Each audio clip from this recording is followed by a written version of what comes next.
世界一面白いアクション RPG、 これを目標にゲームを作ります。今週もですね、新アクションちぎりに関する追加実装を行っていたんですが、例えば両手剣でもちぎりができるようにしたりとか、ちぎりのボタン入力をために対応させることによってこのような強力な範囲攻撃魔法を打てるようにしてみました。いろいろ新しい要素を共有していく前にさらっとね、ちぎりのおさらいをさせてください。このゲームではメイっていうね、第一由来のエネルギーを用いて戦闘していくわけなんですが、あまりたくさんメイを使いすぎるとオーバーヒートしてしまってどぎついペナルティを食らってしまいます。それは避けたいということで、オーバーヒートを防ぐためのクールダウン的なアクションとしてちぎりというものが存在します。武器を通して第一神と対話することでオーバーヒートの値をじわじわと下げることができます。つまり戦闘中に相手の隙を見てこまめにちぎりながら戦っていくっていう感じですね。ちなみにこのちぎり、今言ったように動詞としてもね使えるんですよ。ちぎりを行うイコールちぎるっていう感じですね。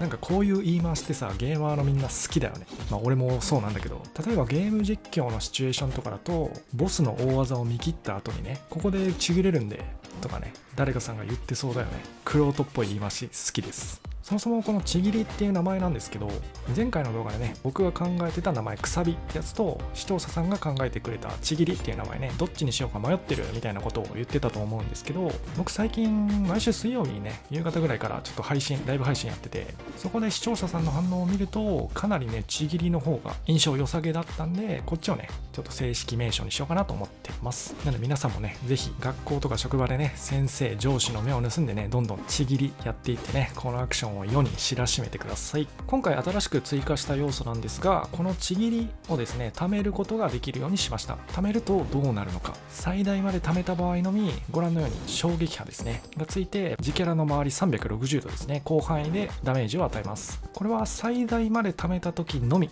の効果で、貯めを途中でやめてしまった場合は通常通りのちぎりになります。そもそも通常のちぎり自体は攻撃判定もね、何もついていなくて、どちらかというと分類するなら回復アクションになるのかなっていう感じなんですけど、それと対峙する相手の思考としては、やっぱりちぎりをしているね、無防備な瞬間に攻め入りたいっていう思いがあるわけですよね。ちなみにちぎり中の相手に攻撃をヒットさせると、地面に刺した武器をね、そのまま落としていってしまうっていう、結構きつめのねペナルティを与えることができます。このゲームほとんどの行動がキャンセル可能になってますので、ちぎりをする側としては一応キャンセルするしないで揺さぶりをかけることはできるんですけど、いかんせんそれだけでは心もとないと、このね対峙してる2人の思惑、ちぎりをしたい、それを咎めたい、そこをさらに面白くするためにこのためちぎりっていう要素をちょっと追加してみました。通常のちぎりよりだいぶ発生は遅くなってしまうんですが、ちぎりを咎めに来た相手にね、きついカウンターをお見舞いしてやることができます。先ほど言っていたね、キャンセルできるっていう要素も含めてタクの数がねかなり増えましたね。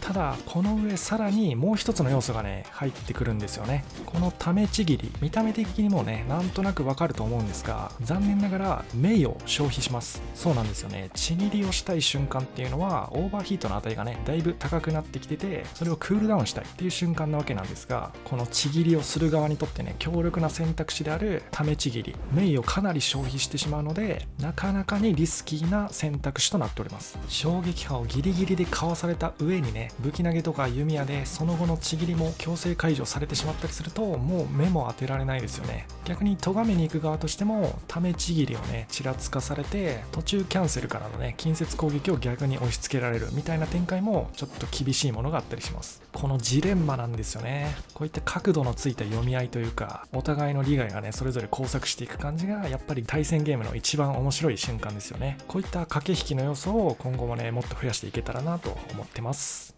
ここからはねちょっと話変わっちゃうんですけど、先日僕ね講談社さんからちょっとインタビューしていただいて、その記事がね10月の28日にね公開されてました。こちらのねゲームクリエイターズラボの公式ホームページの中段ぐらいですかね、ここですね。GCL1 期生×担当編集特別対談っていうことで、僕ハイタカと、あとねこちらの綾羽光院さんっていうね、唯一ねボードゲームで1000万勝ち取った方の対談インタビュー記事みたいなのがね上がってます。転生チートでぶち壊す異世界ドラフトライフっていうね、これボードゲーのタイトルですよ。なかなかないよね、こういうぶっ飛んだタイトル。なんかねインタビュー読んだ感じだと、プレイヤー同士がねみんなぶっ壊れ系のチート能力を付与された状態で始まって、でその能力を用いてお互いがね妨害しながら目的達成を目論んでいくみたいな、そんな感じの新しいボードゲームをね考えてるみたいですね。で僕の方のインタビュー記事なんですけど、私ハイタカね、千葉津のぼらば竜の降る作者のハイタカさんと、それから担当編集のね鈴木良一さんですね、講談社クリエイターズラボの部長良一さんとの対談形式の記事になってますね。なんか任天堂の社長が聞くシリーズとね似た感じの形式になってますね。ゲームクリエイターズラボのこととかねいろいろ語ってますと。で僕の大ファンとかでね YouTube 動画全部見てます、ライブ配信も見てますみたいな人だったら、全部知ってる内容かなとも思うんですが、たまに動画見るくらいだよっていう人からすると結構ねぶっちゃけた内容も喋ってると思います。この辺とかね、4年生の大学に進学をしたんですが勉強せずに遊んでばかりでした。でも2回目の留年が決まった時にさすがにやばいなと思って、いや気づくの遅すぎやろっていうね、この2回目の留年とかいうパワーワードがね飛び出してるインタビュー記事なんで、もしね興味ある方はねよかったら読んでみてください。この記事がね公開された理由的なものがあるみたいで、というのもね、今年もね第2期やってますよと、1000万支給しますから好きなゲーム作りませんかっていうね、第2期メンバー募集の宣伝的な感じでインタビュー記事もね公開されたみたいです。でその第2期のね締め切りいつまでかっていう話なんですが、なんとですね2021年の10月31日日曜日23時59分までということで、はい、あと数時間以内ですね。いや間に合わへんやろっていうね、インタビュー公開日10月28日ですからね、おいおいギリギリすぎるやろっていう。でもこれも実は裏があって、というのも実はね第3期もまだ確定はしてないらしいんですけども、ほぼほぼやるみたいなことが決まってるみたいなんで、だから来年もまた9月から10月31日ぐらいの期間で同じようなね企画やると思うんで、それに向けてさすがにね今から23時59分までに応募するっていうのはかなり無理があると思うんでね、ぜひ応募したいなーって思った方は来年のね第3期の方に、応募するといいんじゃないかなと思います。